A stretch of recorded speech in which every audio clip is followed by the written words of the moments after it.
Seja bem-vindo a mais um episódio do The Bush. Hoje, para não ser diferente, um convidado mais do que especial. Um mega de um comunicador, para mim uma das grandes referências no mercado, não só na parte de entregar informação, na parte de colaborar com as pessoas, mas fundamentalmente pela forma que ele enxerga a vida, na forma como ele entrega conteúdo, na forma como ele diferencia a sua comunicação, entregando muito mais do que simplesmente a mensagem por si só. Você vai ver na nossa conversa hoje. Hoje aqui eu poderia dar aí N reconhecimentos, o LinkedIn Top Voice, um dos maiores comunicadores que a gente tem no país, etc. Mark Tawil. Obrigado, Tawil. Caramba! Não, Olha, eu tinha mais aqui, mas eu parei, porque sem senão script, sem colinha, já mandou essa? achei que ia ser jabá, eu parei, né? Não, mas tô falando que você mandou essa no Flow, parabéns. Pô, Parabéns. imagina, obrigado. Pô, a gente fez live quando eu não sabia Que nem... evolução. Tamo aí. Obrigado por ter vindo, tá? Poxa, é uma honra pra mim, você sabe que eu gosto muito de você sabe disso. Sei. Descobri hoje que teu nome pode ser falado como Bush e Bush, mas eu vou falar Bush. Bush vale mais, né? Eu tomo whisky Jack Daniel, não Jack Daniel. Então, a gente vai manter o Bush. Ô Bush, super feliz de estar aqui, é uma honra, muito feliz pelo teu momento acima de tudo e pelo cara que você é. Então, eu tenho certeza que o papo vai fluir. Obrigado. Dor no estômago do momento, Ah, mas para, vai. tamo aí. Borboletas no estômago. Não, borboletas. Marco, olha só, eu tenho uma lógica que eu gosto de conduzir, para quem nos assiste, quem nos ouve aqui, que é começar já na conversa mesmo, sem ficar fazendo introduções, etc. Depois ao longo da conversa a gente vai sentindo, para de verdade aproveitar o tempo de todo mundo que tá nos ouvindo. E pelo que eu te acompanho, a gente se conheceu no início da pandemia, né? Eu acho que foi bem no início de 2020, logo, acho que abril ou maio. E eu passei por uma transição tua pessoal, na época, né, de desafios que a pandemia te trouxe. Mas a pandemia, de certa forma, ela significou muito para todos nós, mas para ti, fundamentalmente, eu vi um cara que pivotou muitas coisas nessa caminhada, né? Como é que tu enxerga o Mark hoje, depois de ter passado por isso? Porque hoje eu vejo o Mark, eu não sei qualificar, verbalizar, mas eu te vejo um cara diferente de como eu te conheci, né? E então, assim, não entrando no mérito dos eventos, mas entrando no mérito do Mark. O Mark se descobriu diferente? Como é que pode falar sobre isso? Antes a gente falar de negócios. Bom, primeiro, super obrigado por trazer essa história, sem dúvida. Todo mundo tá diferente de alguma forma, a gente é diferente do que a gente era ontem, se a gente for pensar. Mas os eventos fazem parte, é importante falar deles. Em março de 2020, eu perdi meu pai para Covid. E era um negócio tão novo, a gente veio infectado da França, que primeiro, nem a gente sabia como reagir. E segundo, eu tinha também um temor de qualificar meu pai, estigmatizar meu pai como sendo uma das primeiras vítimas, talvez a primeira que eu tenha conhecido, 25 de março, dias depois do lockdown aqui, uma semana. Na comunidade judaica ele era muito conhecido, então ficou um burburinho, todo mundo com medo, a gente tinha medo, né? Muito medo, ainda mais naquela época morriam os idosos, ele tinha 80 e nenhuma comorbidade, então você fica uma pessoa meio tóxica, sabe aquela radioativa? Você fica meio verde para todo mundo. Quanto tempo eu vou ter que ficar isolado, Pois né? é, e assim, e foi tudo muito difícil, o enterro foi muito difícil, porque foram menos de 10 pessoas, e tinham que ir 10 pelo enterro judaico, ninguém se encostava, Chernobyl. O tempo passou, eu ressignifiquei muito a minha relação como pai, até porque ele era o pai, depois eu virei o pai do meu pai, e aí o pai dos meus filhos sendo o homem da família, entre aspas, né? E aquilo muito mexeu comigo. Recentemente passei por um divórcio, que é um outro evento também, acho que traumático para muita gente, e sem fazer juízo de valor a esses dois eventos, mas sem dúvida são eventos transformacionais. Agora, teve um evento que para mim mudou absolutamente a minha carreira, eu te diria, das muitas mudanças que eu já vinha tendo como jornalista de redação, depois como dono de agência, aí a agência indo para o buraco por conta da Covid, eu não mandando embora ninguém. Então, foi a época que você conversei sabe, contigo. pois é, que foi, na verdade, uma recondução do meu posicionamento. Eu me reposicionei, eu troquei uma asa de um avião, porque eu não era já mais um teco-teco, com um avião voando. E não um carro andando e trocar a roda. Era diferente. Eu já tinha 500.000 de seguidores, eu já tinha uma visibilidade boa, já era colunista da Época Negócio, sou até hoje, podcaster da Jovem Pan, sou até hoje. Então, eu tinha uma visibilidade, um reconhecimento.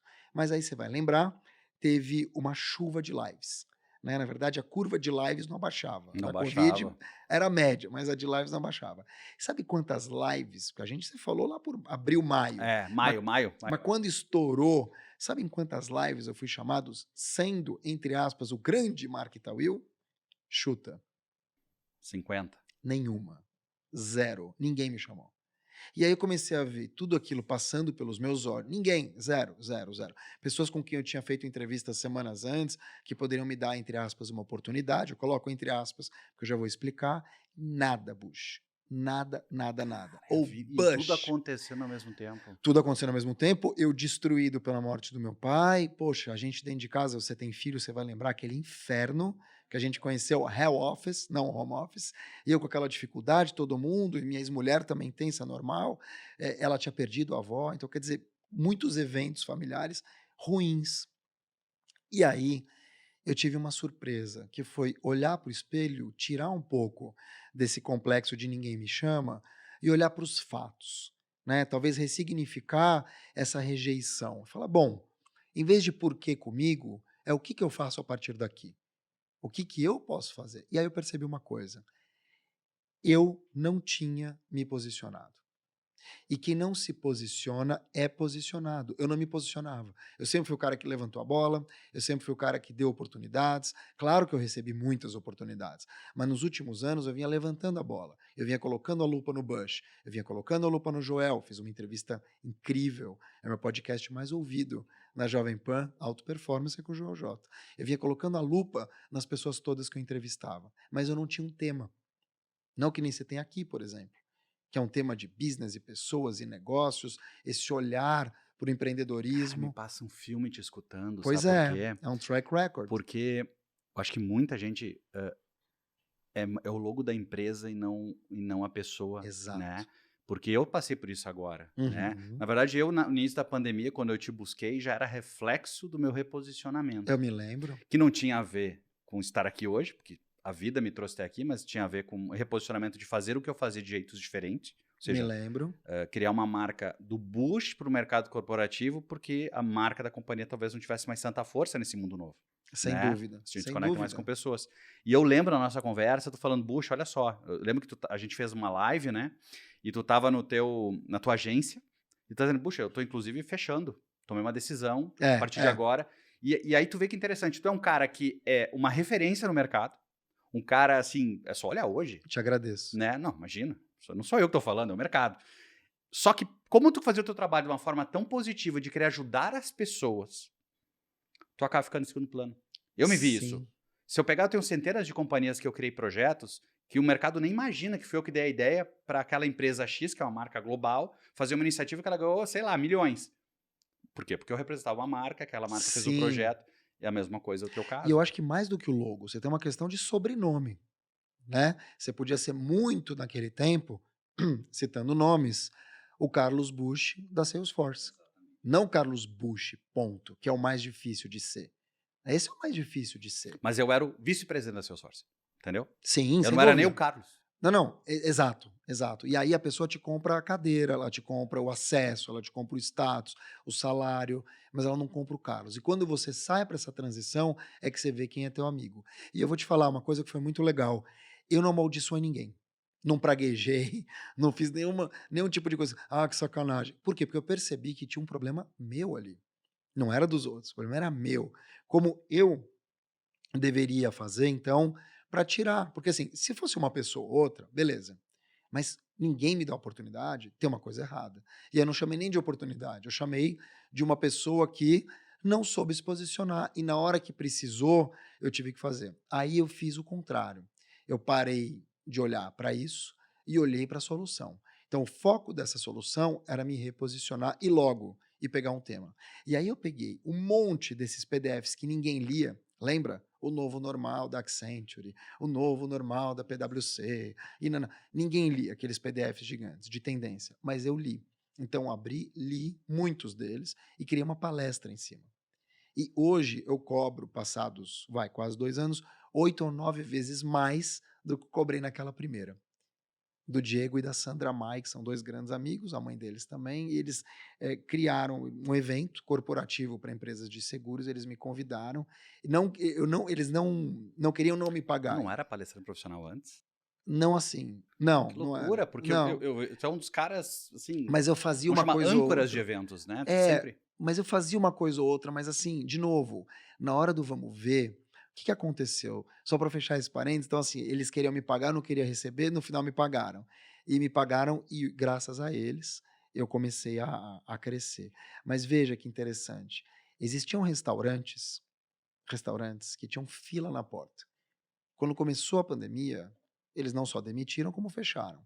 Existiam influenciadores que as pessoas se ajoelhavam para eles. Quando teve a pandemia, eles trocaram os pés pelas mãos, falaram um monte de besteira e acabaram perdendo força. Então, o que tinha trazido a gente até fevereiro de 2020 não classificava a gente para um outro nível. Então, toda a Boa minha observação. bagagem até fevereiro de 2020 era muito importante, mas não me garantiu nada na pandemia. Por quê? Porque, na verdade, as pessoas queriam saber mais de saúde, queriam saber sobre os negócios dela, queriam saber como é que elas sentavam no caixa, lembra disso?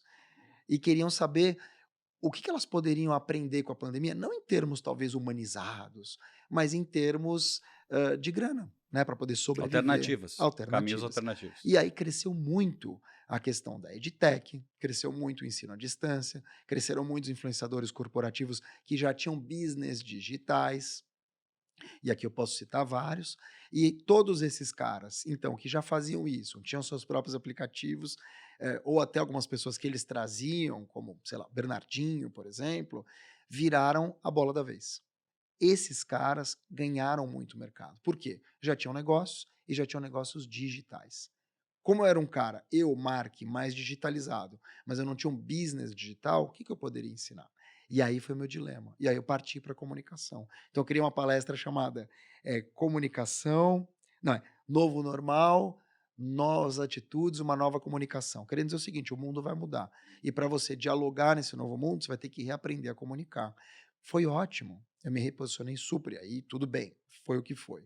Mas até isso acontecer, poxa, era dinheiro sumindo, eu precisava fechar a palestra e não fechava, não tinha o domínio da palestra. Pô, ninguém tinha uma ring light em casa, convenhamos.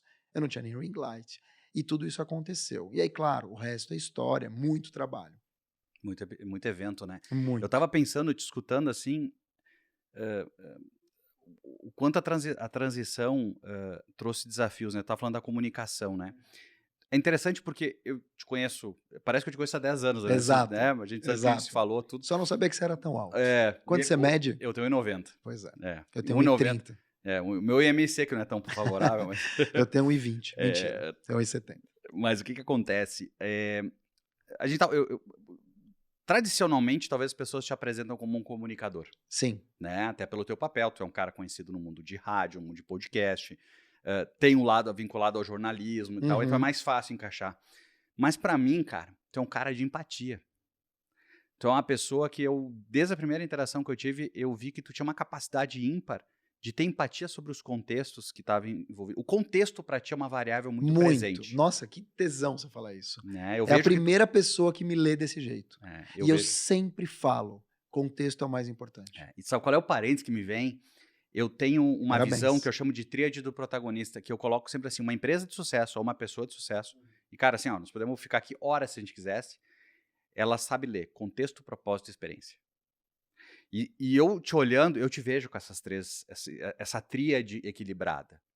E aí, porque o teu propósito, é claro, nós já vamos entrar nisso, que isso vai aparecer. Experiência sempre é favorável, né, os Aham, resultados, aham. etc. E quando eu trago o contexto, porque olha só, o contexto mudou, o marketing mudou. E ao longo da pandemia, tu teve outras facetas que foram mudando e tu foi te adaptando ao contexto. Exato. Porque a gente não vê as pessoas. A gente assim, a pandemia. Não é a pandemia. São 2 anos de desafios constantes, com criação de filho, no Putz. teu caso de ajustes na relação com a tua esposa, questão do teu pai, questão da tua família, Sim, questão do mercado, claro. Você viu né? quantas pessoas entraram para ser palestrante, quantas pessoas abriram curso próprio, a quantidade de fusões, aquisições, a quantidade de mortes de empresas, a quantidade de mortes de pessoas, pessoas E tu vê, próximas. né? O contexto mudou e o cara que tinha um restaurante podia virar uma dark kitchen, ele não Uhum, mudou. uhum. Por quê? Ele não enxergou? Não, ele não percebe o contexto. Exato. Tem uma pesquisa de um cara chamado Paul Rookins que ele fala assim, ó, em situações de alto extremo ou dificuldade, 2% só das pessoas conseguem fazer coisas diferentes. 98% Olha das que pessoas repetem interessante. com mais intensidade o que faziam antes ou desistem. Que E se a gente parar para pensar assim, interessante. e a pesquisa do cara foi, o detalhe, é um TED Talks, que inclusive tem um TED Speaker, né, TEDx Speaker, que a gente já conversou sobre isso, foi antes da pandemia, tá? Então, é interessante porque essa métrica eu já tinha estudado antes e só corroborou com a situação da pandemia. E tu faz parte, eu faço parte dos 2%, Sim, muitos que estão sim. nos ouvindo.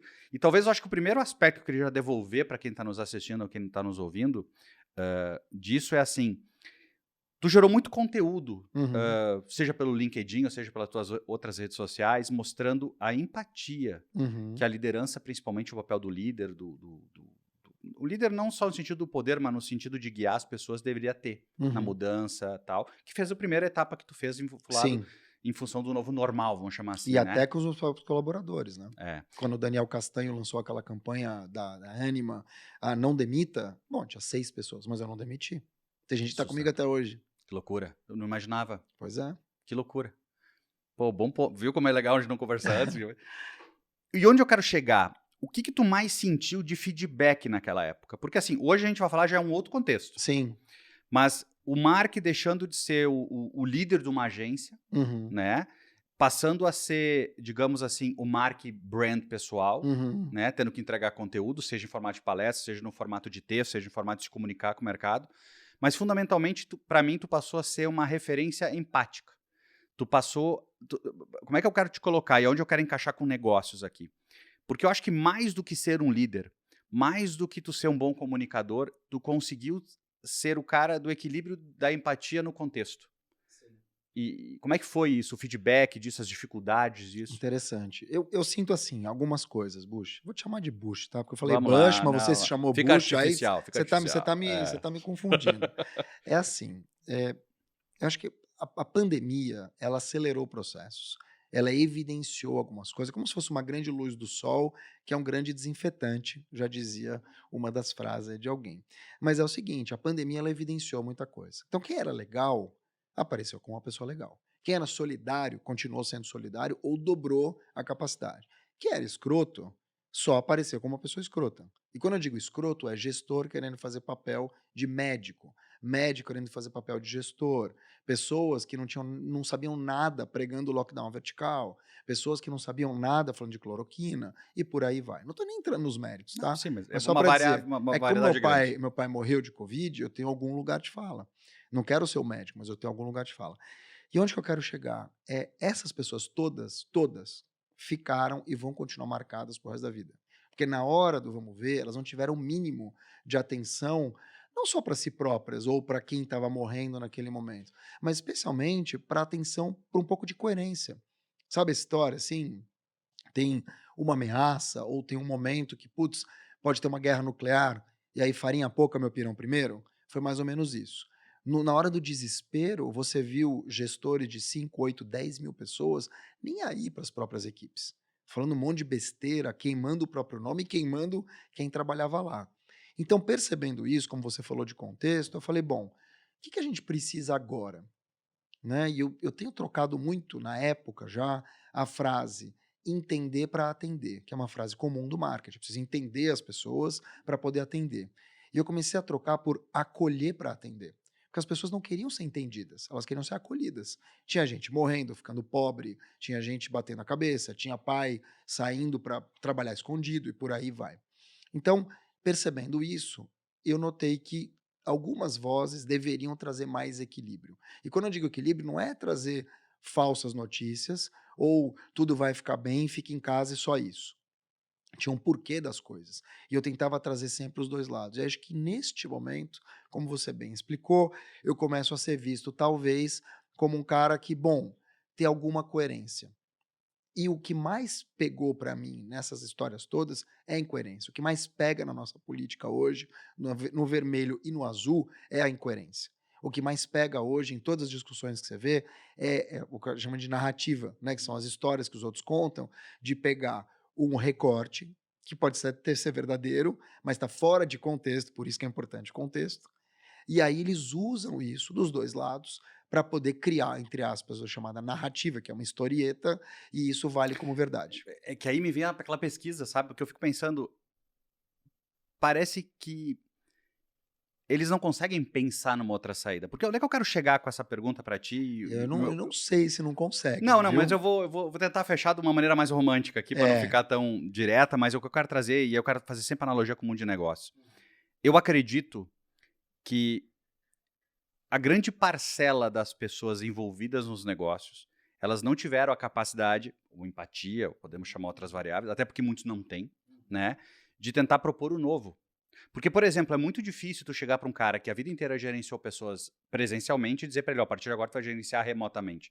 Desculpa, cara, são coisas completamente diferentes. São Se eu não completamente tiver a diferentes. empatia de entender um contexto diferente, saber lidar com quem está perdendo uma pessoa, saber se o cara tem um familiar de uma idade mais avançada, que seria um público de risco, etc. Onde é que eu quero chegar? Eu vi esse trabalho teu de comunicação, e eu te falei, Uhum, me marcava muito a empatia dos teus textos e das tuas uhum, falas, uhum. porque final do dia, tu não agredia nem um lado nem o outro, tu só mostrava uma maneira Exatamente, diferente do que as partes estavam exatamente, vendo. Só que exatamente. aí eu vi o Mark evoluindo, e aí vamos chegar talvez no ponto central que vai ser a nossa conversa aqui, que tem a ver com marca. Porque eu vi que tu, mesmo na tua transição de ser um empresário comunicador para ser uma marca comunicador, tu não botou a marca à frente da empatia. Porque tu esperou o momento certo e foi gradual de tu hoje sim encabeçar sim o posicionamento de cada um ter a sua marca, de saber se valorizar. Isso estava em ti desde sei lá, de abril de 2020. Mas tu levou muito mais primeiro a conversa que o contexto trazia da comunicação, para depois sim, de fato, botar tua bandeira, ser um top voice de verdade, hoje dizer assim, cara, o teu posicionamento digital, usando digital como exemplo, mas obviamente que tem outras formas, se a tua marca é a necessidade que tu precisa ter nesse mercado atual. Uhum. Porque o contexto hoje é outro. O contexto é outro. Eu acho que tem algumas coisas aqui. Primeiro vem uma questão de maturidade, né, pode não parecer, mas ano que vem eu faço 50 anos. Não parece. Parece mais, Não. parece 60. Mas Eu, eu eu, eu sempre brinco que eu pareço um Gol 1000, né? Porque desmontado vale mais que inteiro, né? Mas tudo bem, vamos lá. cara, ano que vem eu faço 50. Então, assim, acho que tem uma questão de maturidade.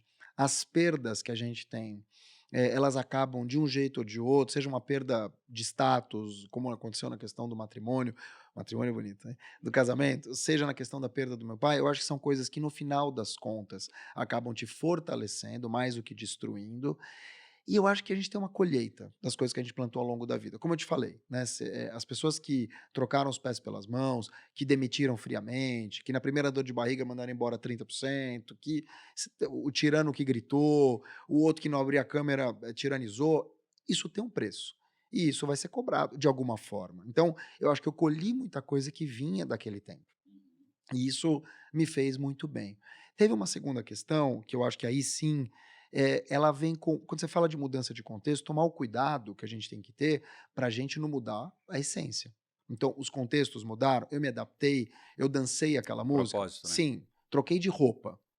Troquei de roupa, mas os meus valores, as minhas posturas, minhas ideias foram as mesmas, sempre. Claro que eu posso trocar uma coisa ou outra, posso, mas na essência, os meus valores maternos, paternos, meus primeiros influenciadores, né, meu pai e minha mãe, e até minha relação com meus filhos, na época com a minha mulher, sempre foi a mesma. Eu não mudei aquilo. E eu acho que isso me deu força para lutar e para manter. E eu fui recompensado com o tempo. E aí você fala de contexto, e aí sim eu acho que tem grandes mudanças, e não só para mim. Quando a gente fala em comunicação em especial, a gente tem que lembrar que a gente agora está transicionando uma mudança de vida por conta da pandemia. A gente mudou tudo, né? Olha onde você está hoje, onde eu estou hoje, onde a gente estava Total. 2 anos atrás. Não a questão de cargo, salário, trabalho, mas a questão de contexto, Cara, literalmente. literalmente contexto. Literalmente contexto. Depois você tem acontecendo uma derivativa, ou não sei se é essa a palavra, ou uma decorrência desse contexto, que é uma baita de uma crise global. Isso muda tudo. Muda nossa saúde mental, que é uma coisa que se falava há pouco. Muda a nossa maneira de encarar as coisas, nosso provisionamento de grana, nossos pensamentos, nosso status de compra. Hoje eu estava ouvindo na Band o presidente da CIA, ou CEO da CIA, falando que assim, Paulo Corrêa.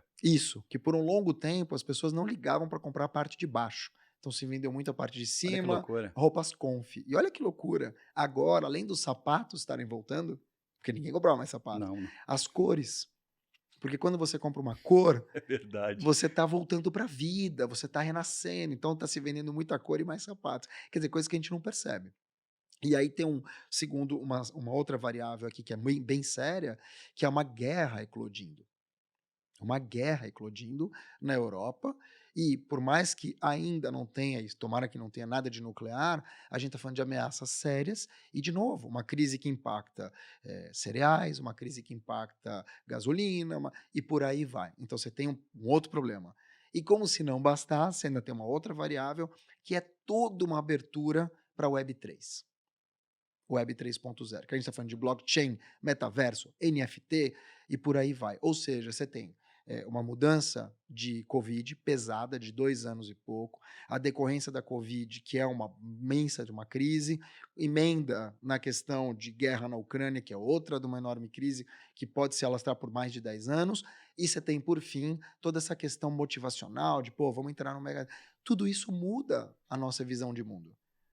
Tudo isso muda as Mas é gerações. interessante que corrobora muito com a tua visão quando tu começou a trazer da marca, né? Mas é tudo contexto. É, É tudo contexto. é Quer dizer, interessante. se você não lê esse contexto para dizer, bom, algo vai mudar, eu preciso pelo menos entender, e você não se prepara, você morre. Mas aí vem um pouco da narrativa, né? Eu acho que... acho não, quem acha não sabe, né? Visivelmente, a sociedade trabalha sempre com uma narrativa muito mediana, né? O importante é eu entregar a média e manter todo mundo... Fuja da média, o Fuja da Média era fuja da iniciativa, média, lembrou? Carlos. Isso aí. Onde eu quero chegar?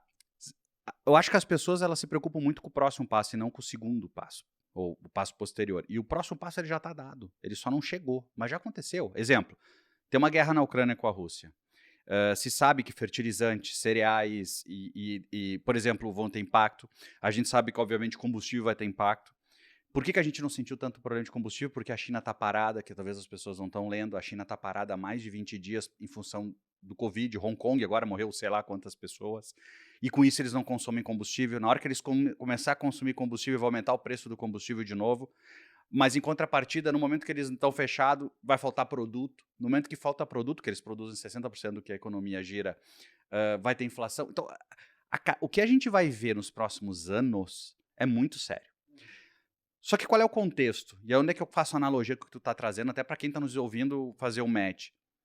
Cada dia é mais importante o Carlos se entender como uma empresa, um persona. Não no sentido que eu tenho que deixar a CLT, que talvez se pregue. Não, não é isso que eu estou dizendo. Eu quero dizer o seguinte, tu faz diferença, Carlos. Tu tá te adaptando ao novo contexto que existe hoje, ou seja, tu tá aprendendo coisas novas, tu tá entendendo que ser um cara negativo ou ser um cara extremista não vai te trazer coisas boas. Tu tá pensando em ser esses 2%, fugir da média, né, como a gente falou.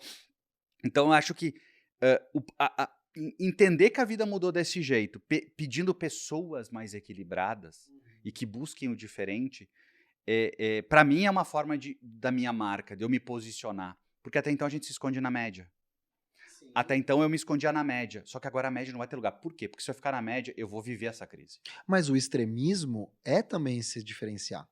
O extremismo é você se destacar. Se você parar para pensar... É um pioneiro. Na televisão e algumas emissoras de rádio, você só contrata gente extremista. Por quê? O cara que é igual a gente, que está aqui celebrando o equilíbrio, celebrando uma visão de mundo que vai impactar os teus filhos e os meus, e os filhos dos outros, celebrando diversidade, inclusão, para muita gente é mimimi. O que tem que é viver o momento, que é o quê? A porradaria. A impressão que me dá é que é exceção ser isso hoje.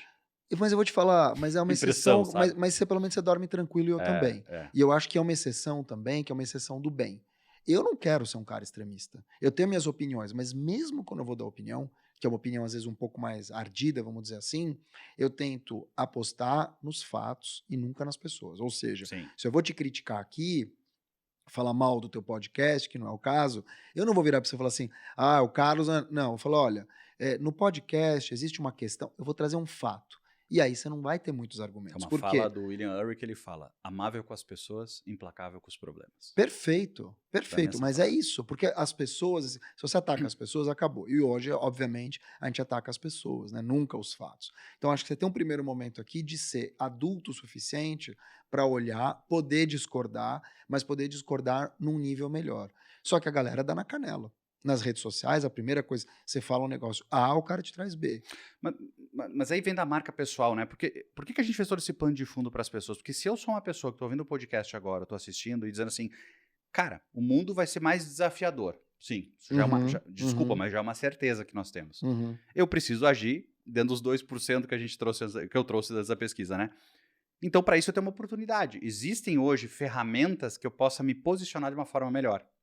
E aí, o elemento, eu vou chamar assim, usa a rede social para criticar as pessoas. Vou te dar um exemplo. Eu mesmo, no início, foi muito duro para mim eu sair do mundo que eu estava Uhum, para ir para esse mundo novo, que é um mundo onde eu me sinto quase nu, né? Porque eu não tenho nada para me defender. Eu sou um júnior nesse mercado. uhum, uhum. Mas eu tenho, talvez, uma experiência, um repertório muito relevante e tenho um propósito muito claro. Só que aí eu faço, às vezes, posts, os caras vêm com pontos de vista extremistas, Claro, comentários, etc. claro. E aí o que eu quero chegar é o seguinte, cara, essa é a tua marca agora. Eu não sei se as pessoas pararam para entender que a rede social é a forma a qual, talvez, as pessoas mais vão interpretar quem tu é. Claro. E tu quer que as pessoas te interpretem com aquele teu ponto de nervosismo, com aquela tua defesa Mas eu forte posso te do falar uma futebol? coisa? A defesa fora do futebol e o ponto do nervosismo, eles são absolutamente atraentes. Por incrível que pareça. Eu canso, já aconteceu comigo, tá? Eu canso de ver gente que só entra no UOL para ler os comentários e não o post. O cara só quer. Então, assim, uma atriz aparece lésbica depois dos 60 anos. O cara vai direto nos comentários para ver quem tá xingando, o sarcasmo, a maldade e por aí vai. E aí entra numa outra onda que é a história do cancelamento, que é uma infantilidade. Claro que tem gente que merece ser cancelada, óbvio, porque é racista, transfóbico, homofóbico e por aí vai. Mas em muitos casos é um exagero de torcida, né? É um fla-flu ali de militante de rede social, né? Militante de centavo que a gente fala. Então, é muito ruim, a gente está nesse momento. E também não tem maturidade para tal, porque as pessoas são mal formadas, as pessoas não estudam, não leem, as pessoas não têm educação básica no Brasil. Então, você vê muito jovem que não sabe escrever o próprio nome. O cara vai para a rede social, às vezes para quê? Ou para curtir, ou para comentar. Então, assim, é uma salada de fruta muito ruim, de um gosto muito amargo que a gente está vivendo. Por outro lado, é o que você falou, o que que você quer. O que acontece na maioria das vezes é que você vai ter um ou outro influenciador do mal, que eu chamo, né, ou uma pessoa Que instiga, né? que instiga, joga e você tem o Maria vai com as outras, ou o João vai com os outros. Você vai ter essas pessoas aí que vão seguindo esses caras, que não têm opinião própria, que tratam de uma forma quase messiânica. E aí é muito ruim, por quê? Porque é um bando de gente que vai seguir, apaixonadamente alguém que às vezes tem um propósito muito claro, por isso que eu estou te falando, se a pessoa não sabe, não, a pessoa sabe. Tem gente que sabe muito bem o que está fazendo. Você tem inúmeros Não, tem líderes uma que agenda paralela, sim, sim. exatamente, que sabem o que estão fazendo, estão ganhando dinheiro com isso, e se não estiverem ganhando, estão aplicando a própria ideologia. E você tem um monte de gente que vai atrás. E aí a gente que está no meio é visto como isentão. Então, assim, no Brasil de hoje, quem é esquerdista é comunista. Quem é direitista é fascista. E quem está no meio é isentão. Você não tem saída. Agora, vai do que você quer dormir tranquilo. Acho que tem que se posicionar? Tem que. Mas até na hora de se posicionar, você vai ter que tomar um cuidado. Eu sei que tu tá escrevendo um livro, não é Sim. exatamente sobre isso, mas Mas é tem a muito sobre isso. é, É muito sobre isso. e eu queria te perguntar, assim, obviamente não vamos fazer um spoiler do livro, até para Não, mas pode, todos nós pode. queremos, Posso, ter o dar, prestígio de posso poder trazer a comprar ele. gênese. Mas eu queria exatamente, assim, se eu fosse explicar para as pessoas o que te motivou a fazer o livro, o que está por trás, porque tem a ver com essa questão da marca pessoal, essa questão da comunicação, do equilíbrio, né? Sim, mas olha, mais do que isso, tem exatamente a ver com tudo que a gente falou aqui, por incrível que pareça. E olha que eu Loucura. idealizei esse livro em 2018. Só que isso foi amadurecendo de um jeito, e eu vou trazer aqui o porquê, que hoje eu acho que ele vai sair mais atualizado do que nunca. E por quê? O livro chama Seja Sua Própria Marca. Então não é tenha uma marca, é seja a sua própria marca. O que é diferente do que ter uma marca. Que é Total. exatamente aquilo que você está balançando a cabeça aqui. É viver os teus valores. E aí eu dividi em 3 eixos, né? A marca que a gente recebe, então o pequeno Carlos, qual era a expectativa, como é que ele ia ser, como é que não ia e tal. Isso é a fase de consciência. Depois tem uma fase de maturidade, que é o que a gente está vivendo também hoje, ou seja, escolhas e renúncias. Eu escolhi vir para cá para o grupo primo. O que, que eu ganho, o que, que eu perco? Eu escolhi Exatamente. ser um cara equilibrado, apanho de um lado, apanho de outro, e por aí vai. E aí você tem a fase da sabedoria, que é quando você deixa a tua marca no mundo, que é o que você está fazendo aqui hoje, e eu também, Uhum. que é uma fase que vem com maturidade. Ou seja, é um livro que traz muito sobre o valor pessoal. Agora, é inegável que a gente aprende com as marcas e com as pessoas marcas. Então, quando eu vejo, por exemplo, você, um Joel J, um Primo Rico, sei lá, uma Oprah, um Silvio Santos e por aí vai, e no livro eu entrevistei Condzilla, Ney Pô, Matogrosso, entrevistei Fafá de Belém, Ana Maria Só deixar claro, Braga. existem níveis aqui, tá? Ele tá misturando Não, todo mundo no mesmo saco, tá? não, tudo Você bem. não... Então, assim, essas pessoas todas, elas deixaram uma marca no mundo e deixam. Elas vão além de uma marca comercial, né? Mesmo quando você fala de Anitta, que é super comercial, que é hiper comercial, ela também deixa uma marca no mundo. A marca que ela deixa. Tem uma passagem da antiguidade, eu não recordo quem, tem a ver com a Grécia Antiga, mas eu não lembro quem, eu não vou dar o nome aqui para não cometer o erro. Depois o pessoal deixa nos comentários aí, para quem tiver interesse, que tem uma afirmação, acredito que é de Sócrates, que fala que a gente morre 2 vezes. A primeira vez a gente morre quando a gente deixa a vida, Uhum. e a segunda quando deixam de ecoar o nosso nome na sociedade, deixam de falar da gente. Sim. Essa é um pouco da marca, né?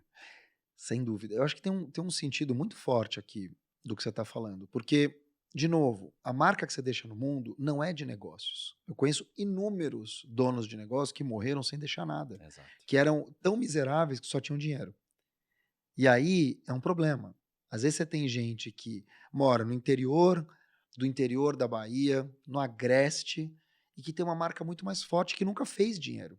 É relativo. Então, você tem gente que não tem um dente na boca e sorri o tempo todo. E você tem gente que tem, entre aspas, tem tudo e vive deprimido em casa porque Exatamente. acha que não tem nada. Então, de novo, é ressignificar isso. Então, o livro ele traz essa perspectiva, Esses 3 mas estágios, né? esses 3 estágios, de uma perspectiva de pessoas e de marcas, mas acima de tudo ele sai quente. Por quê? Porque a gente teve a Covid, e que ressignificou tudo em termos de influência de pessoas, de sentimentos como empatia, que você citou aqui, Uhum. colaboração, cooperação. Você tem um segundo momento, que é a guerra na Rússia. A gente teve 300 ou mais empresas saindo da Rússia coletivamente, que era uma coisa impossível de pensar. Você tem inúmeros influenciadores que nasceram. A gente ressignificou quem que é importante para a gente, quem que não é. E agora, mais do que nunca, a gente tem a Web3, que remodela a nossa visão de marca e de influência. Ou seja, NFT, metaverso, são coisas que já estão mexendo com as marcas. E o Total. que a gente pode aprender? Como é que eu vou ser influenciador no metaverso? Outro dia eu estava assistindo uma palestra de um grande amigo meu, André Iorio, que aliás é um cara para você trazer aqui. Conheço ele, Ah, conheço ele. ele é um cara para você trazer aqui. E ele Legal. estava citando que teve um show no Fortnite do Marshmello. Você não conhece o Marshmello, Eu mas seu filho eu ia dizer, conhece. eu conheço, eu sei que é Marshmello, porque meu filho já me Seu contou do filho conhece, Marshmello, que é um DJ, se exatamente, eu não me que é um engano. DJ, que é um DJ. Para não cometer o erro O aqui. Marshmello fez um show, tá? No Fortnite. O Marshmello fez um show no Fortnite. Como você se chama? Caio. Caio, sabe quantas pessoas assistiram Marshmello no Fortnite? Sabe quantas? Faço ideia. 10 milhões. 10 milhões Porque de... tinha um monte de gente online ao mesmo tempo jogando, fizeram um show, era como se fosse, sei lá, um show no metaverso, sei lá. Ó, hoje eu vi uma notícia que o Gaules quebrou o recorde de pessoas online numa live. 700 e poucas mil pessoas. Mas a Marília Mendonça levou 1,5 milhões no Não, mas uma YouTube. live De de Twitch, conversa. assim, Não de show. Então, Entendi. tu tá Não, é entendendo que surreal, surreal. Então, o metaverso, que não deixa de ser... Mas, cara, um show pra 10 milhões. É Onde você vai surreal. meter 10 milhões de pessoas pra Não, assistir um não show? vai. É um estado inteiro ou mais. É o grande erro de quem começa na internet hoje em dia, é dizer assim, puxa, tinha só 150 pessoas na live. Pode mandar 150 pessoas sentar na tua frente, cara. Exatamente. 30 pessoas é uma sala inteira. Sabe? É surreal. 10 milhões, cara. Meu Deus. Não, então, 10 milhões. Para te dizer o quê? As possibilidades que a gente vai ter com o digital daqui para frente, as possibilidades de marca, de se fazer conhecer, de espalhar nossa mensagem, a gente vai ampliar a nossa identidade. A gente vai ser um ser humano cada vez mais digital. E isso muda de novo a questão de marca, de propriedade intelectual, mas acima de tudo de influência. Quem está influenciando você? Ontem eu estava conversando com um amigo, conhecido na verdade. Ele estava me explicando que ele tem um projeto nos Estados Unidos que ele consegue modular vozes de pessoas quaisquer pessoas, para a atualidade. Ou seja, ele pode botar o Martin Luther King cantando em francês. Tem um vídeo no YouTube, quem quiser depois pesquisar, que é sobre a malária. A malária com David Beckham. Então tu bota David Beckham malária, né? Tá. E foi feito com essa tecnologia. O David Beckham, ele começa a falar uma campanha sobre a malária, o fim da malária no mundo. Ele termina de falar, continua falando em mais 16 ou 17 idiomas por robô. Por inteligência artificial, mas é ele. Só que eles usaram ao ele falar aquela frase em inglês, eles pegaram todos os movimentos da face dele. Puxa, eu vou procurar. É inacreditável. Mas é a face dele. Não, não tem corte. Parece que ele ficou lá falando aquelas 20 idiomas, por hipótese, eu não lembro Então quantos é são. deepfake, né? Deepfake total. Então, assim, como o deepfake serve para isso, ele também serve para quando eu pegar uma imagem antiga e trazer para contexto Sim, atual. sim. Então, pode ser usado para o bem ou para o mal. Sim. Então, por Super. exemplo, hoje tem a Sintésia, se não me engano, uma tecnologia que eu posso mandar um texto, ela bota uma pessoa conversar contigo, parece que ela é real. É surreal. É surreal. E o metaverso traz para mim uma questão que eu acho que é mais relevante, porque olha só, lembra que a gente falou, parece que eu bato 20 vezes o mesmo ponto, mas não tem problema não, tá? Porque eu gosto. A gente falou da mudança, é importante pensar diferente, muita gente quebrou. Aí veio agora, não só a pandemia, como um avanço tecnológico, um blockchain, etc, absurdo. Sim. E aí eu me coloco no lugar do empresário, ele olha e diz assim, caramba, e agora? Mas o que não mudou, ou talvez o que mais mudou, talvez nos últimos 15 anos, mas nos últimos 10 principalmente, é que o protagonista da sociedade passou a ser mais as pessoas do que as empresas, né? Antes, sei lá, se eu fosse pegar uma inovação tecnológica, não teria inovação tão forte para um fone como teria para uma máquina. Porque antes o objetivo era fazer as empresas cada vez performarem da maneira mais rápida, veloz, economicamente adequada. E o consumidor, bem, era uma consequência. Hoje não, hoje tudo é destinado para nós. Então, se a gente for olhar, as marcas têm que correr atrás o tempo inteiro. Sim. Né? Hoje, Sim. Antigamente, se eu queria falar da marca A, eu tinha que ir na caixa postal. Hoje em dia, não, eu escolho onde eu quero falar. Sim. Por que eu estou trazendo isso? Porque eu olho essa parte da Web3, que abre um mar de oportunidade, de monetização, etc., e eu vejo que a diferença que assusta todo mundo é que ela nos enche de oportunidade como pessoa. Mais do que desafio. E o desafio está na execução laboral nossa hoje, não entende a perspectiva? Perfeito. Porque como pessoa, eu só ganho com o Web3. No lado laboral... Eu concordo. É o que eu tenho desafio. Claro, eu sou a mesma pessoa que trabalha, né? Então, eu sou a mesma pessoa que empreende. Mas onde eu quero chegar?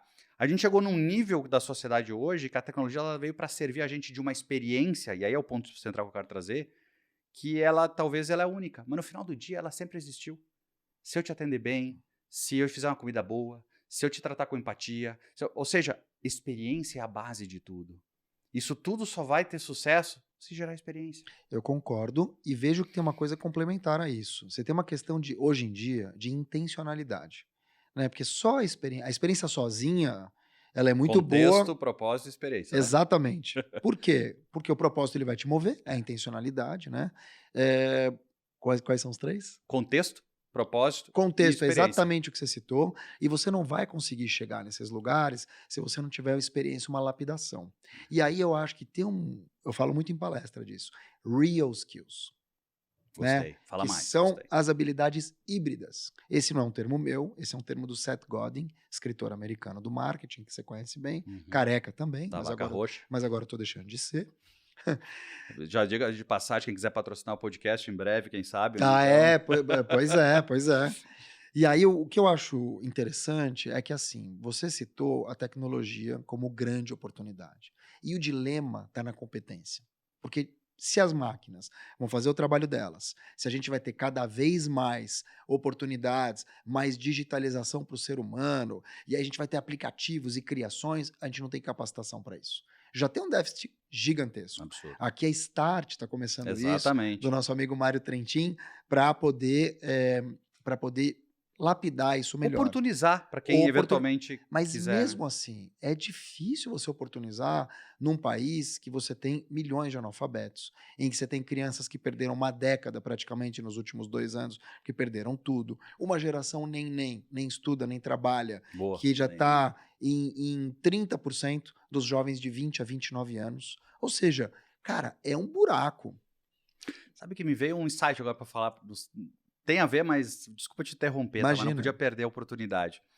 Uma das maiores críticas para mim da pandemia para cá, e eu vou pegar um caso que é muito específico, mas que mostra a limitação da sociedade de uma maneira mais ampla, que é assim, quando deu a pandemia, as escolas, pegar o exemplo do meu filho, com 13 anos, ele está na 7ª série. Eu olho o meu filho, ele estava na 5ª, na 6ª série, ele passou na pandemia. E 5ª e 6ª série, desculpa, tem muito conteúdo para entregar para as crianças, tem biologia, química, sei lá o que tem. Onde eu quero chegar? Simplesmente a escola se movimentou rapidamente e começou a dar aula online. E os pais, de certa forma, até se surpreendem. Pô, que legal, olha, a escola foi rápida. Porque a escola de não sei quem ainda não voltou. Isso. Mas no final do dia, Eles pegaram o mesmo modelo. Claro, Eles continuam com o professor na frente do claro, quadro cheio de giz na mão, claro, escrevendo e filmando. claro. E não entenderam que, na verdade, mudou o universo, mudou a Mas experiência. Olha o show do Marshmello. Olha o que é a experiência que eu posso estar dentro do show e olhar pro lado e ver os meus amigos. Mas, ô Bush, aí eu acho que teve uma questão que aí dá pra culpar, mas também não dá. Pô, 2 anos a gente ficou nisso. Não, hoje sim, mas É. tô dizendo, a urgência, você falou assim, por exemplo, você citou, porra, uma porrada de empresário que não pensa o novo e tal. Os caras querem primeiro pagar todo mundo no fim do mês, depois botar comida na mesa.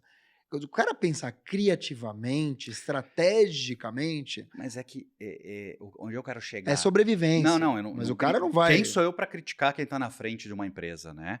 Mas o que eu quero talvez chamar a atenção é que ele não pode só olhar o próximo dominó, ele tem que olhar o outro. Eu concordo. E Né? aí eu acho que o cara tá muito no braçal, É. às vezes no tático, mas muito no braçal e zero no estratégico. E isso mata as empresas. Mata as empresas. Ao mesmo tempo, quando aconteceu, ninguém viu saída. E eu acho que o que vem muito ao encontro do que você está falando aqui, não de encontro, Uhum. é essa questão das real skills. Real skills, como a gente está ouvindo falar, são competências essenciais, só que híbridas. Então não adianta mais você ser, por exemplo, bom de blockchain, ou uma competência hard, vamos dizer, bom de idiomas. Você vai ter que ser bom de idiomas e empático. E também não adianta ser o empaticão e ser ruim naquilo que entrega. Então não adianta o Bush sentar aqui e, porra, ser bom pra caramba, ter um baita track record e tal, e ser um cara intragável. Você não fica. Exato. Não adianta o primo rico ser muito bom de números, ser rico e não saber passar para os outros. Ele para no meio. Não adianta o Joel acordar cedo, malhar e tal, e tratar mal as pessoas. Isso não existe mais. Por quê? Porque a gente vive numa caixa de vidro, não numa caixa preta, que aliás é laranja. As pessoas estão descobrindo e não estão querendo mais trabalhar com gente difícil. E é um aspecto geracional. E quanto mais as gerações forem avançando, estou falando de millennial, de Não, e entre nós, Z, cada dia avança, né? O pessoal às vezes não cada cai dia na real, avança. né? Não, daqui até Todo dia tá mais teu, perto teu de filho tem 13. 13, como ele se chama? Vicente. Vicente, 13 anos. Daqui a 5 anos, o Vicente, se ele quiser, acho que não, mas ele vai estar dirigindo, ele vai estar isso, vai estar viajando, vai estar... O que eu quero dizer com isso? Passa muito rápido. E o Vicente é geração alfa praticamente, é 2010 para cá quase. Quantos? É 2009. 2009. É para cá, então é geração alfa já. Ou seja, você vai ter alfa, você vai ter Z, que é a molecada de 2000 para cá, e millennial, que já faz 40 anos. O millennial você acha garotão, mas ele faz 40 anos. Então são 3 gerações que perto da minha, que é X, e a tua, que é Y, perto da Luiza Helena Trajano, que é baby boomer, depois da Baby Segunda Guerra Boomer, Mundial, exatamente. perto da geração do Silvio Santos. Silvio Santos, que é Silent Generation, de 35 a 45, a Bílio Diniz, Joe Biden, tem gente trabalhando. Agora, perto de tudo isso, somos dinossauros, perto do teu filho. Só que daqui a 3, 5 anos é o teu filho, mas os outros que vão comandar. Eu lembro que quando eu comecei a trabalhar, eu lembro que em 94, eu lembro que caixa eletrônico era uma novidade. E eu lembro das pessoas terem medo daquilo. E não sei se naquela época o caixa eletrônico sofreu isso, mas, por exemplo, o computador, sim. Nossa, isso não vai dar certo, isso é um absurdo. Internet, pô, que absurdo. Vou entrar na internet. Era uma né? moda, né? Uma moda. E da mesma forma que os meus pais talvez tivessem essa ótica, e eu não tive, porque eu falo isso, mas não senti, Uhum. eu sinto hoje a ótica do meu filho. Porque ele já tá no Fortnite comprando roupinha digital há muito tempo, Olha, né? olha. E pra mim, enquanto eram poucos reais, era muito mais o dinheiro versus o tempo de entretenimento dele. Mas pra ele, aquilo é um posicionamento social, aquilo é uma marca digital, aquilo é uma convivência. Entende? Que interessante. É o que eu tô vivendo com a minha filha. Roblox. Roblox. Ela cria um canal de YouTube pra ela narra os jogos. Imagina, ela tem 8 anos, ela narra o que ela tá jogando, porque ela viu o Felipe Neto fazendo, porque ela viu a Luluca fazendo e tal. E ela tem um canal, tem 20 pessoas, de games e um de, sei lá, slime. Que são coisas assim que até eu criar meu canal vou demorar. Então, e aí tu para pra pensar, e ó, tô falando essa família do Felipe Neto e do irmão, Lalu Casanes, elas, cara, São maiores, gigantes. gigantescos. Mas aí tu começa a olhar isso aqui, na nossa geração, a Nike não era ninguém. Uhum, Na década de 80 não existia Nike, gente. uhum. Hoje parece surreal, é surreal entender que até, olha só o negócio que eu não sei se já parava pra pensar, não existia a chuteira da Nike antes do Ronaldo Fenômeno. Não peguei.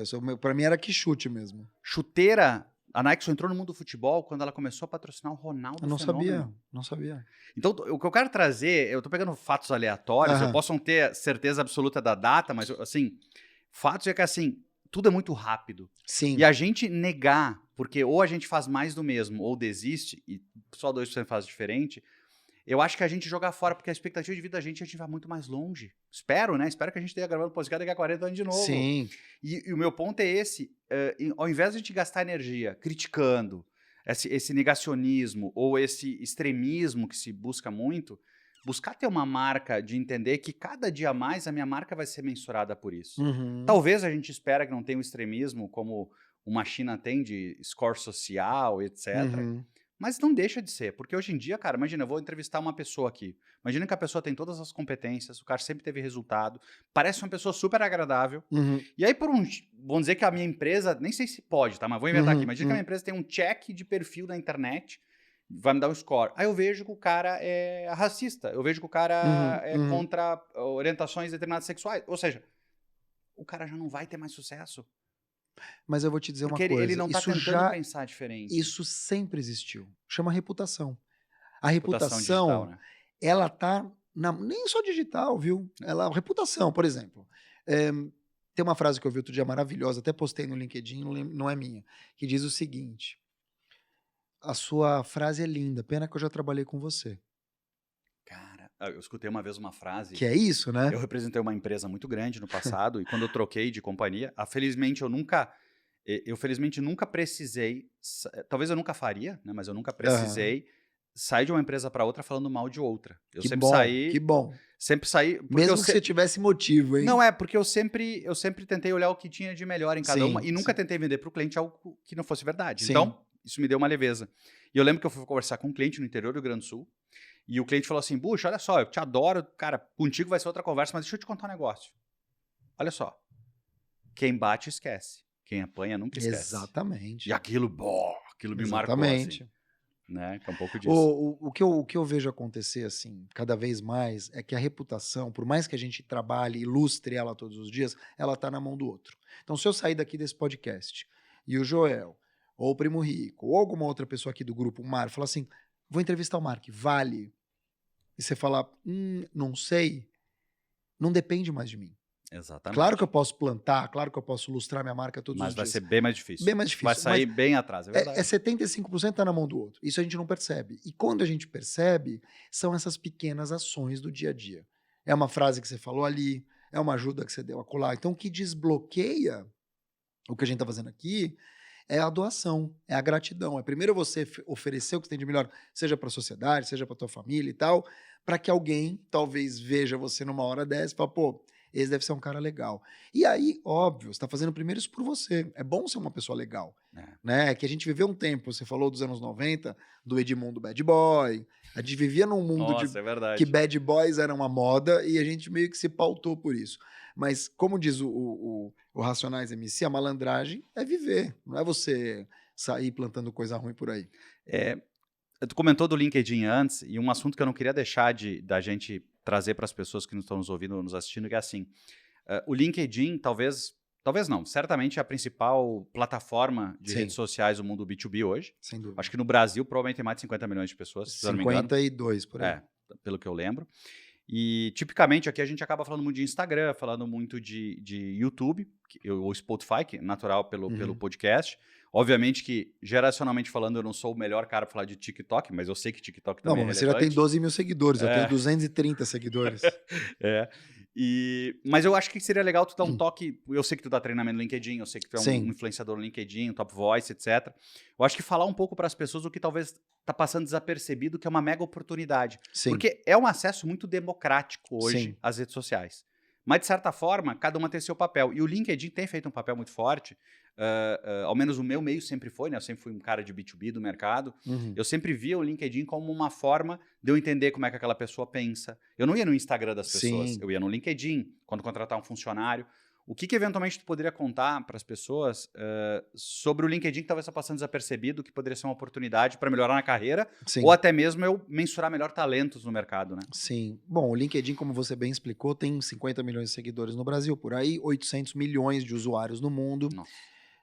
Não é seguidores, são usuários. E lá eu tive a honra de ser o número 1 LinkedIn Top Voices, que é uma lista que escolhe as vozes que engajam. Isso foi em 2016, mas como eu não fui no número 1 de nada, né? Deixa eu deixar aqui que eu fui número 1 Claro, meu, é isso e aí. por aí vai. E Campeão nunca deixa de ser campeão, né? exatamente. Isso é Você assim que pode ser funciona. o Kleber Bambam é o Campeão do campeão até hoje, pô, campeão. né? Pô, agora liberou nossa idade, literalmente, né? O pessoal não sabe quem é, né? É, Puta. Aí, bom, esse é o primeiro ponto. Depois eu me tornei creator mais recentemente, que na verdade são alguns usuários que eles selecionam para criações de texto e tal. O Mário também é. E me tornei, aí sim, instrutor oficial da plataforma. Então, hoje eu tenho um curso de comunicação, que tem legal. 5.000 alunos, sempre também direcionando para comunicação, entre outros temas. Eu estou preparando um de Web3, autoridade digital e tal. Mas o que eu quero te dizer, quando a gente fala de LinkedIn, pode sair a tocinha, né? Pode. Aqui é totalmente informal. É democrático. É, O LinkedIn ele tem essa característica de ser, já foi um currículo online. Só que o currículo é tua vida pregressa. O que você fez até aqui? O LinkedIn é um currículo em movimento, é como se fosse um currículo vivo. As pessoas querem saber o que você está fazendo agora. Por quê? Porque quem está olhando é o teu colega atual, o teu ex-colega que pode te chamar e mais, o teu futuro chefe ou a tua futura gestora. E aí, claro, aquilo que você planta, você vai colher. Se você é uma pessoa que quer trazer um tema político, porque a rede mudou muito, né? Não é mais só business. Você pode falar o que você quiser, mas é claro, o business ele não vai te trazer. hã, se você falar ali de casos emocionantes, vai ser muito legal, vai te dar um monte de like, mas eu não sei se eu vou contratar alguém que me traz vídeos de gatinhos fofos. Por isso que você me falou, pô, eu te vejo um cara como de empatia, mas entre eu ser um empatizador e ser um comunicador, eu sou mais contratado sendo um comunicador. E mudei para estrategista de comunicação, que vai para empresas e pessoas, porque um comunicador no Brasil é muito Silvio Santos, Otaviano Costa. Esses são comunicadores, não, entendi, comunicadores, verdade. entende? Então, quanto mais você dilapidar ou lapidar esse teu lado, melhor você vai ser compreendido e melhor você vai ser selecionado. Então, eu comecei também a entender melhor a dinâmica. Agora, o LinkedIn passou por muitas mudanças. A primeira delas que eu vejo é se abrir para o novo. Então, é vídeo, é foto, é grupo, que já tinha, né? Mas é artigo e por aí vai. Tentaram os stories, não deu certo, voltou. Então ele está o tempo todo trabalhando para também pegar umas features de outras redes. O LinkedIn tem uma coisa que nenhuma outra rede tem, que é um endosso de credibilidade. É a rede mais crível que tem. É. Então, para você ser percebida ou percebido como alguém para o teu mercado e tal, é lá que você tem que estar. Para fazer um networking, sabendo onde as pessoas estão trabalhando, o que elas estão fazendo, é lá que você tem que estar. Então, tem várias pequenos detalhes que, se você não prestar atenção, não é no Instagram que você vai descobrir. Talvez no Instagram você descubra se a pessoa é baladeira ou não, se ela gosta de viajar ou não, o que ela come ou não. Mas como ela enxerga o mercado, o que ela faz pelo trabalho, qual é o track record dela, o que ela entrega, como é que ela é vista, quem endossa ela, é no LinkedIn. Então a oportunidade é exatamente aquilo que você falou no começo do papo. A rede social é uma grande vitrine, só que ela é pública. Não adianta você pensar na rede social, putz, só a minha timeline. Se eu colocar alguma coisa ali, vai vazar. E pior, vai vazar para um grupo de WhatsApp. E aí você não tira mais. Então, cuidado com o que você escreve. Ah, mas eu não gosto de postar, eu sou tímido. Olha, você pode tentar postar uma vez ou outra. Você pode conversar com pessoas que não são tímidas, como é que elas te ensinam, o que você tem que fazer. A rede precisa, no mínimo, te representar. Se você é uma pessoa que vai entrar e não vai postar nunca, ou não vai movimentar, é melhor não entrar. Então, acho que a oportunidade está aqui. É você ser visto por quem já está, por quem você já trabalhou, os atuais e os futuros. Porque eu vejo tanta gente que podia estar ganhando informação gratuita. Tanta gente que podia estar para melhorar seu posicionamento profissional, Uhum, até para conhecer as outras oportunidades. uhum. Quanto empresário que muitas vezes, por ele ser dono de empresa, o que eu quero com o LinkedIn, não quero procurar emprego e não entendeu. E por que que a gente não está ganhando jabá nenhum do LinkedIn, tá? Já dei de passagem aqui. Mas onde eu quero chegar do LinkedIn e te trazer? Porque como tu é um top voice, tu é um cara que sempre se dedicou muito a compartilhar conteúdo e tu escolheu esta rede para fazê-lo, Uhum, eu acho que, e eu vivi muito tempo nesse uhum. ecossistema, eu acho que talvez as pessoas não perceberam o potencial de oportunidade que passa por ali. Não só de capacitação, mas Vou te também dar um de... dado. Dizem que 80 a 90% dos leads B2B passam pelo LinkedIn. Só que 1% da rede posta sistematicamente. Ou seja, ninguém posta. Ao mesmo tempo, você tem a oportunidade. E as pessoas não percebem. Que loucura, que loucura. É. Meu amigo, Ah, não. não dá. Ah, não dá. não. A locação é por hora aqui, eu não posso. Mas antes de encerrar, eu gosto de talvez, não é um bate-bola rápido. Eu já tentei fazer essas coisas improvisadas, eu não sou bom disso. Então eu já não tento Uma cor. mais. Aquela coisa, puxa as cartas, não sei o quê. Cara, eu não sou um cara, eu sou um cara de. Talvez eu sou um pouco mais deep do que de entretenimento, assim. Mas tem um aspecto pra mim que é super importante colocar. Primeiro que o cara não colocou like até agora, que coloque, né? Porque eu sou ruim disso, deixa pro final, até pra ser justo. Pô, você bota um like, né? Pois é, você devia ter começado que nem os youtubers da minha filha. Gente, isso é muito legal, vamos falar de propósito antes. Se inscreve aqui embaixo, deixa teu comentário. Quanto mais comentário você deixar, mais as pessoas vão conhecer o The Bush Podcast. Empatia, cara. Empatia. É isso. Tem que ter empatia. E se você quer receber alguma coisa na vida, é dando que você vai receber. Não é uma frase nova, né? Não é. E aqui no grupo vocês têm que me ajudar, porque o pessoal é um pouco competitivo. Então, se eu não crescer, cara, os caras vão ficar sempre... Não, se você não crescer, ninguém cresce. Mas, por favor, deixa o teu feedback. Eu acho mais importante que isso. Comenta. Comenta. Eu acho que isso é fundamental. E talvez, Mark, o ponto que eu ia te perguntar é assim, ó. Se eu te perguntasse numa palavra hoje... Quem pra ti é um exemplo? Pode ser, não precisa ser vivo, tá? Pode ser questão de tempo, assim. E não precisa ser exemplo pra tudo, porque eu também acho difícil ter o Superman, mas assim, tu gostaria de chamar atenção, pode ser mais de uma pessoa, por contexto diferente, mas tipo, em uma palavra, assim, ou em um nome, quem vem à tua cabeça como referência, assim? Josh, meu filho, de 6 anos. Puxa, que loucura, cara. Acho que pra mim ele é uma grande referência, assim, de amor, lindo. De doçura, de estilo... Claro, tem o Cora, minha filha, minha vira-lata Woody, que são super exemplos. Mas não sei se porque ele é menino também, a gente divide algumas coisas de referência. Deve ter isso com o teu filho também. Você estava comentando do cinema para assistir a Champions League, que aliás é uma baita dica, né? Também o cinema poderia patrocinar esse podcast. Qualquer um. Inclusive tem o Pablo, amigo meu, que é de cinema, mas vou deixar assim.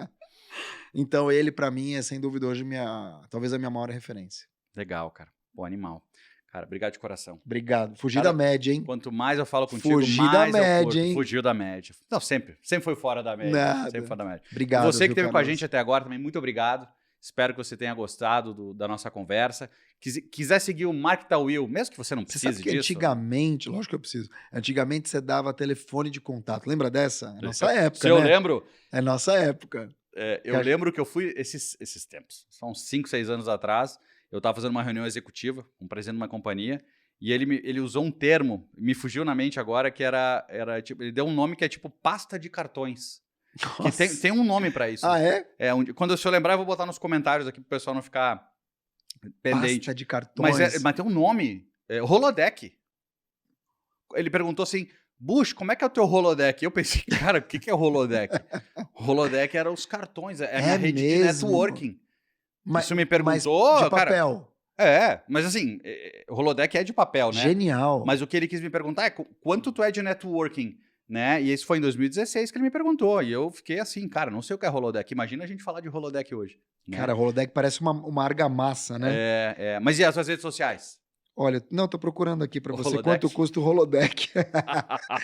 Olha só, Mark, M-A-R-C, T-A-W-I-L. Mark Tawil, em todas as redes, também no Telegram. Chegou cedo, pelo jeito chegou cedo. Você me encontra e aí vai ser uma alegria. Show de bola. Obrigado de novo, tá? Querido, obrigado. De novo. Você também. Fique bem. Obrigado.